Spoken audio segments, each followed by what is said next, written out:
Well, hello everybody, and thank you for being with us. I'm Bill Gartner, and I'm joined with Guru here, who we're going to talk a little bit about transformation of service provider networks today, and some of the trends that are influencing this transformation.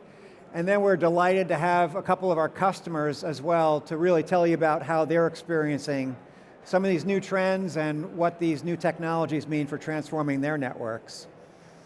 So let's just start with some of the trends that we see in this industry. One thing that's really interesting is we've seen over the last few years a major shift in architectures.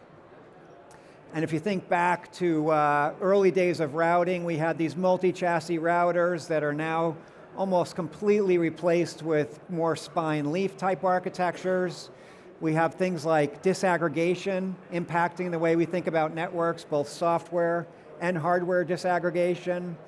We have routed optical networking, where we're trying to converge the IP and optical layers through the use of pluggable coherent optics.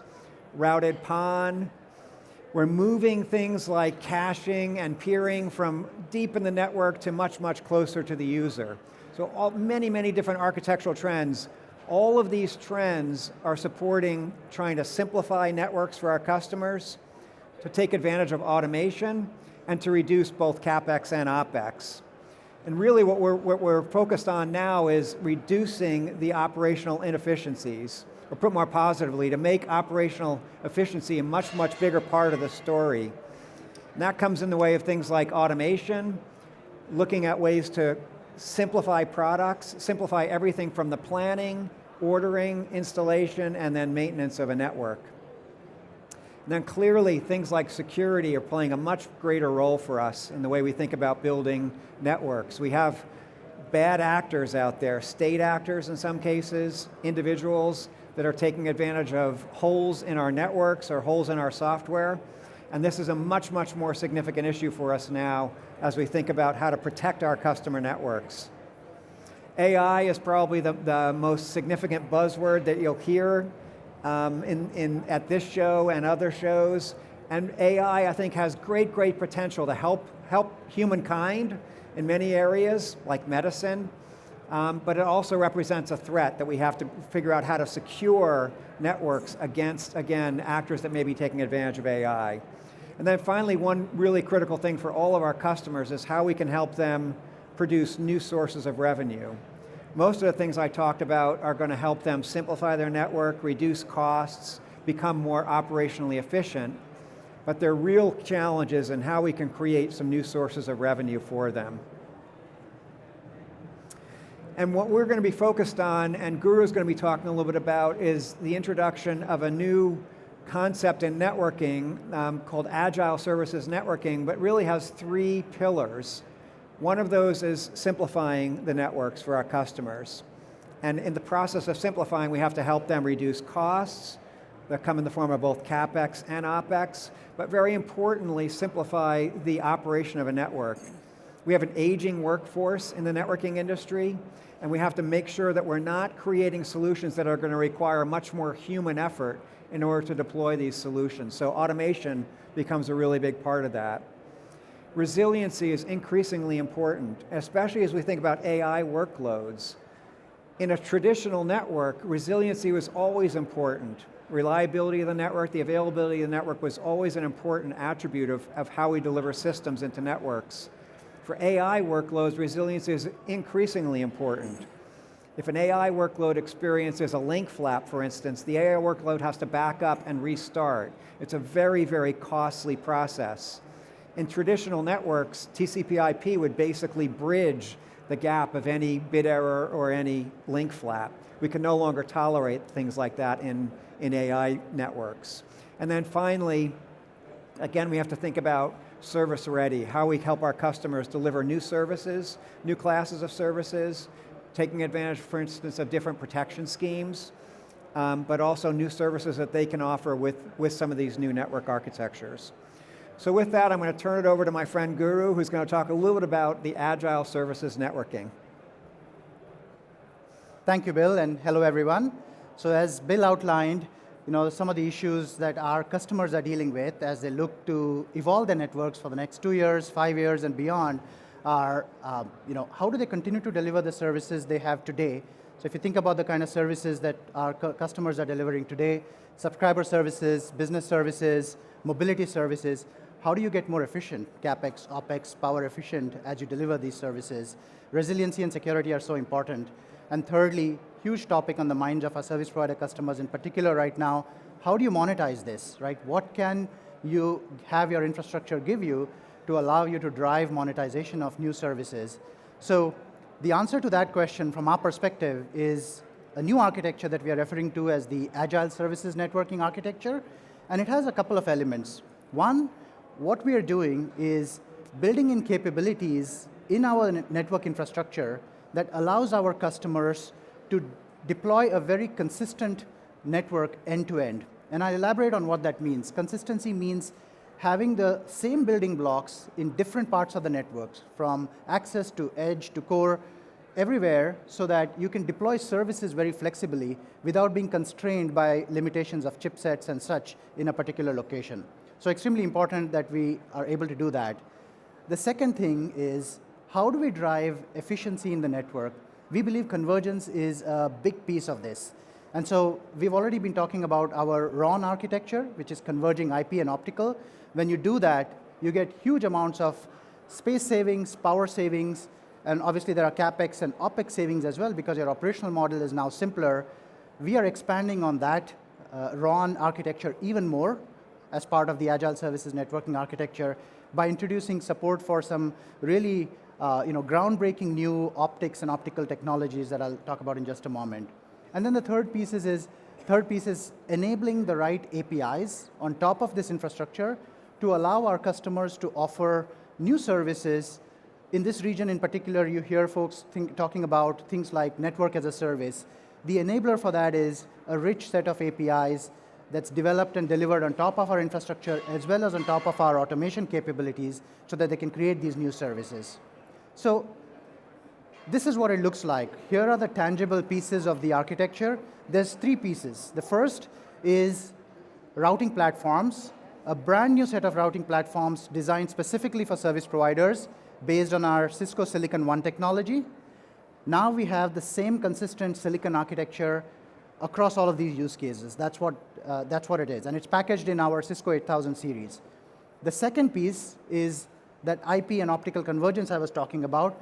We have announced new 400 gig ultra long haul, 800 gig ZR plus optics that allow you to continue driving really groundbreaking IP and optical convergence into use cases, especially in the metro and beyond. And then the third part is automation and assurance. These two are really two sides of the same coin. And so we have invested a huge amount of resources into developing AI capabilities into our automation portfolio, specifically our Crosswork network automation suite, as well as our provider connectivity assurance suite. So in a nutshell, that's what Agile Services Networking is about. And many of our customers have started developing this, using the building blocks of this already. And in particular, I'm really excited to bring two customers who have been really close partners with us as well, as they have really been very innovative about developing their own networks. So I'd like to, please join me in welcoming Matthias Fridström, who is VP and Chief Evangelist at Aurelion, and Joan Garcia, who's Director of Network Platforms at Colt. Welcome, gentlemen. Thank you. Thanks, Matthias. Thanks, John. Yeah. All right.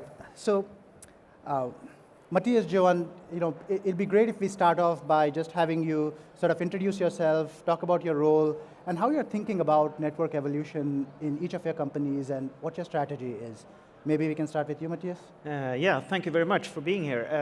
Aurelion, I'm Matthias Fridström first, the chief evangelist in the company, and we used to be called Telia Carrier 3.5 years ago. Then we changed ownership, and now we're Aurelion, same company, same everything. And we would like to be famous for our sort of probably having the largest internet backbone in the world. But then, of course, we sell other connectivity services on that network. But I would say the growth strategy we have is really based on the internet growth and the fact that a lot more customers are using the public internet now than before. We see now large enterprises coming to us directly and want to buy from us, which they've never done before. They always bought from someone who then bought from us. So we have a great opportunity I would say, to grow the network like that. So that's, yeah. Perfect. Johan, would you give us your take? Yeah, sure. So, and apologies for my very long title, but my role at Cold is fundamentally to look after the network platforms that are delivering this next level up on automation orchestration of the network. And when I joined Cold just over 3.5 years ago, I joined with a mission to look at the automation strategy as such, but in a very traditional approach, just looking at how do we leverage on all of those scripts and homegrown automations that we have been using for many years that made our operations efficiency. However, very quickly realized that we were missing out on a big point, which is the automation of the network is the glue that brings many other things together. And we were doing many fascinating things at the hardware level in infrastructure, but they were not making it to the customer. Mm-hmm. So trying to use automation orchestration of the network to bring together those innovations in the hardware and service level is what allows us to be faster and reach the customer or impact the customer experience faster. So since then, I've been working mostly on establishing this sort of program for software-defined networking at Cold, and we are working hard to actually enable our network service strategy, which underpins many of the growth products we have on the cybersecurity side and also on the SD-WAN and overlays. Yeah, this is fantastic, and I know both Aurelian and Colt, you've really been pushing the boundaries of innovation in each of what you do. I'd like to, as we look, when we talk about innovation and we look ahead, the one thing everybody's talking about is AI. So I'd love to get your take on how do you see AI in your world, right? From an infrastructure perspective, from an operations perspective, and how are you thinking about it? Yeah, no, I think that's an important question and something we discuss all the time. Obviously, we're in this in two folds. One is, of course, the dream that it's going to generate a lot more traffic. And for a company that lives on traffic growth, of course, that's our dream. Yeah. We had the same dream about 5G. It didn't happen. Hopefully this time it's going to be more traffic than just inside data centers. That's one side. The other side, of course, is the fact that we can now be much more scalable, much more automated, much more...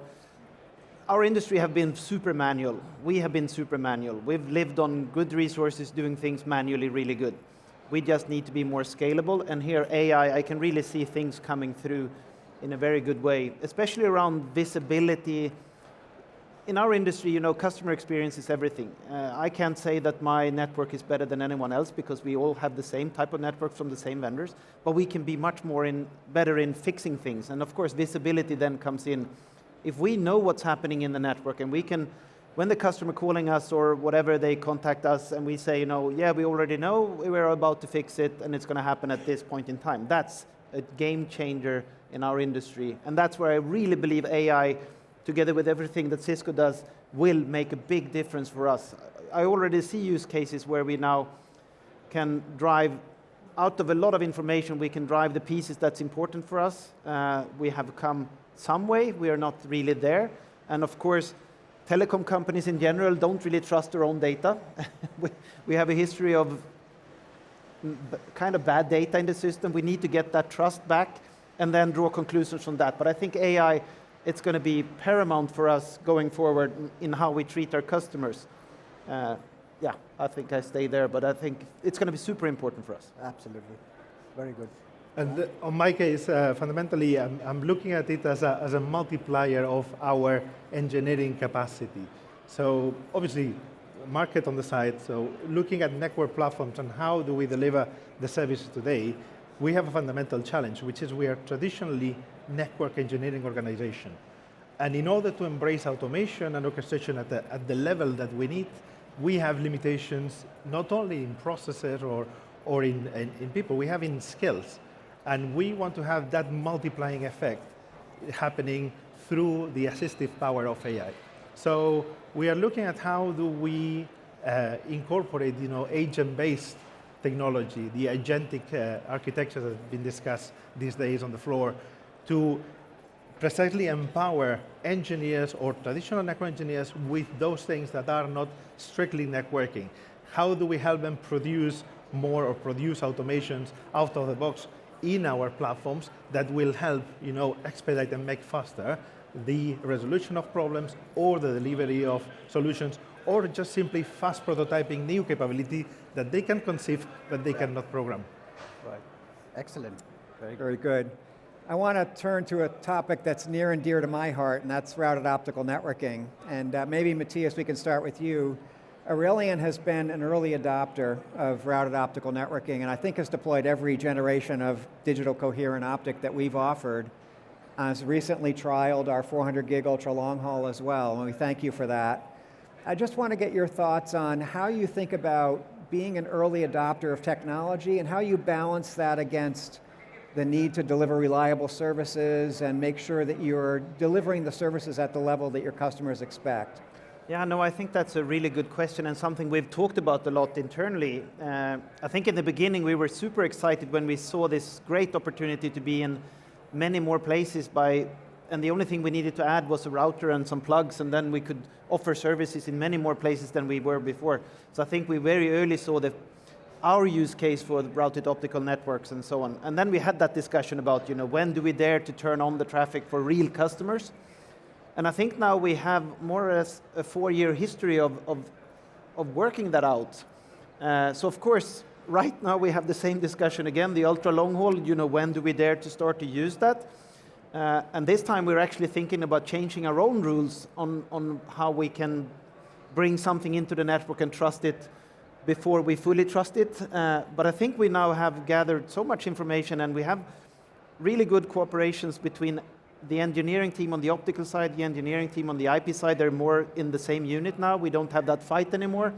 And I think everyone is now proud of how we enter new technology into our network earlier than anyone. And I think the history of that. And then I think we also found a way to work with our vendors.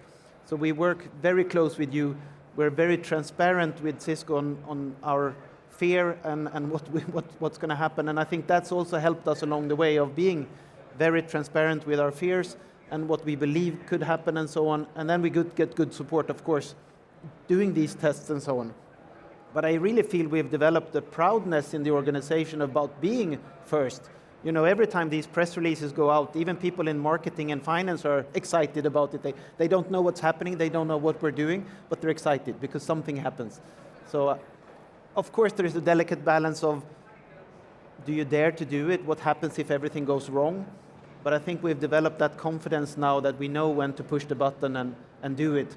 And now we kind of are proud being early and not scared being early. So. Great. I think actually a couple things you said that I really resonate with. One is, I think you have a pride in your culture for being early adopters, and that's a really, really important thing for a company to have. It can't be fear, it has to be pride. And the second thing is I think you have to have a trusted partnership, and I feel very much that we've got a very transparent, open partnership. We get great feedback from you, and and I'm glad to hear you trust us as we're bringing new technology to you. Johan, you at Colt have also been an early adopter of routed optical networking technology, and thank you for that. And you've recently trialed our 800 gig ZR Plus optics. How do you think about that balance of being an early adopter of any technology versus some of the risks that are associated with being an early adopter? Well, fundamentally, the world where we live now is going really fast, and software is just accelerating many aspects of our traditional environment. So we really have to take the challenge and move forward. And sometimes we really have to take some measured risks and use some guardrails so that we can do those sort of trials and really validate the technology in the production environment, which is where we really see the insights and the value of the technology itself.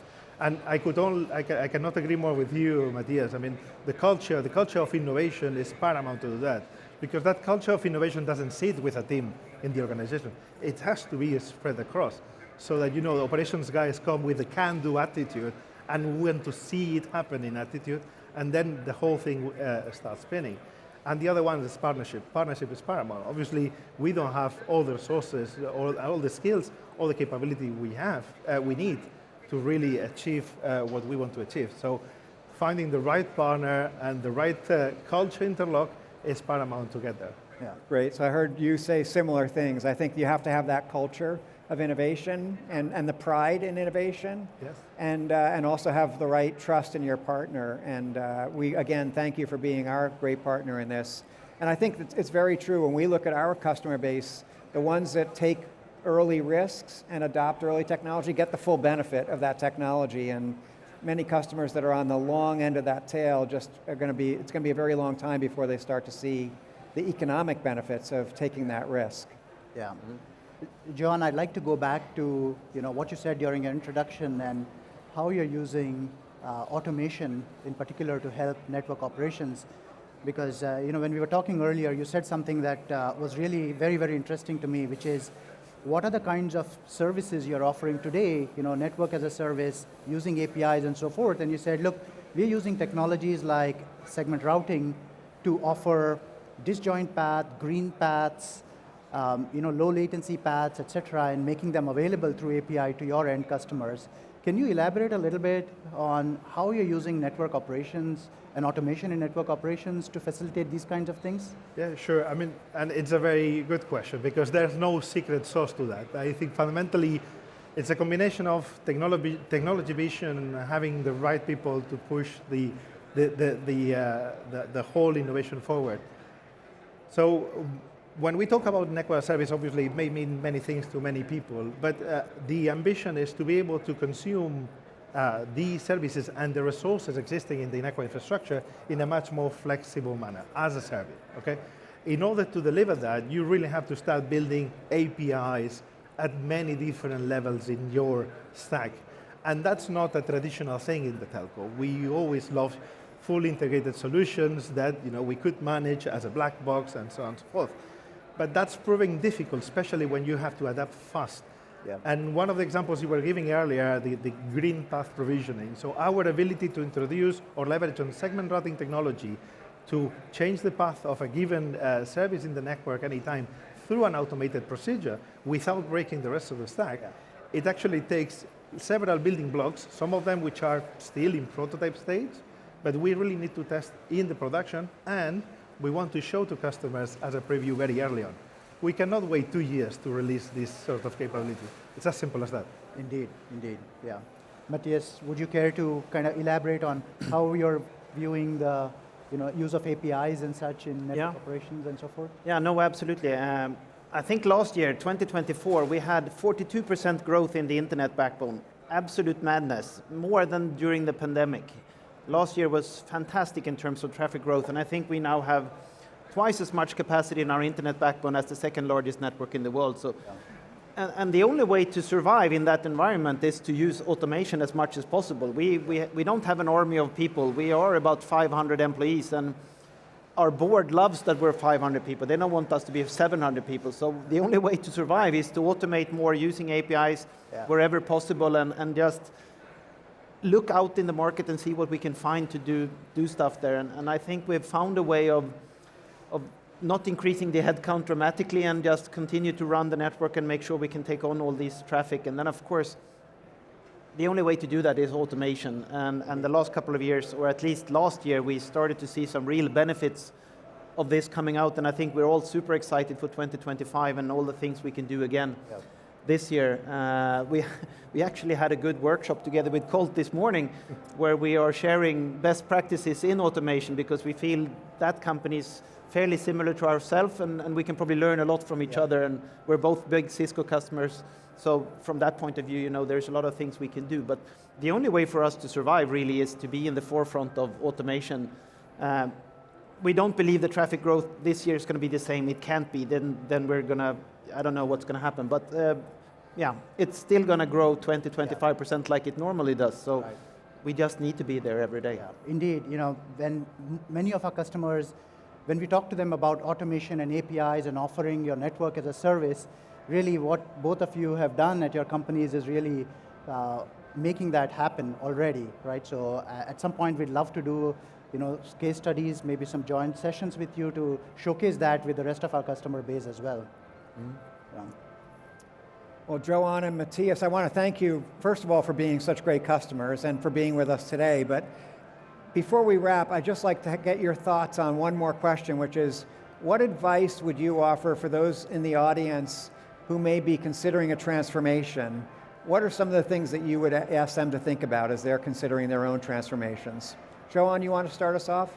Yeah, sure. I think there are many ingredients to a recipe, but I would suggest to start looking at, first of all, technology vision. You have to have a very clear view on how technology is going to help your business move forward. And this, in this specific space, it's not just the hardware. Remember, there is a lot more to make the most out of the hardware, not just sweating it, just make something which is meaningful for your customers. Technology vision is first, and then obviously understand that there's a journey. You cannot jump from 0 to hero in 0 seconds, as simple as that. It's a journey, and you need to find the right partner, and talk to your partner, talk to your people you know, and you will find a bit the way forward. Great, thank you. And Matthias, what are your thoughts on that? I think one of the things that we had struggles with in the beginning when the RON came around was, is this an optical technology or an IP technology? And we had the fight between the IP team and the optical team, and both of them were like, do we trust the other side? What we, in the end, did, we kind of merged the two units. And today, I would argue that we have some people here in this event that would have called themselves transmission guys a couple of years ago, who now proudly come here and feel like they're part of the IP optical team. So I think that's one of the key things, and I know that some companies are still struggling with that. They have them in separate units, they fight each other, and yeah, the transponder guys loves buying more transponders, and the IP guys wants plugs. So I think that's a big thing that we made, and today, I don't think people in that team still see themselves as IP or optical guys. I think they learned from each other, and so that's one big thing that we did that took away the prestige, and I think, and then of course, the proudness again. People know that when we do a press release, people get really proud. The Aurelian brand goes out there. There's a lot of people that like us on LinkedIn and so on, and that makes the culture of being proud. And I think people have almost got used to that we are every year releasing something new, cool that no one has done before. And I think there is no blaming culture in people doing something wrong or being too early. It's more that wow, this is really cool, we do it again. And I think it's hard to adopt that culture. It takes a long time to get there. There were times when we were afraid of doing that, but I think we've come to a point now where people are really proud and see ourselves in the forefront of doing things from a technology point of view, and that culture is actually really good, and if the best tip is to develop that culture. It's hard to say, but if there's anything, yes, dare to try. Great. Well, thank you both very much for your insights, and thank you again for being here. Thank you all for joining us today.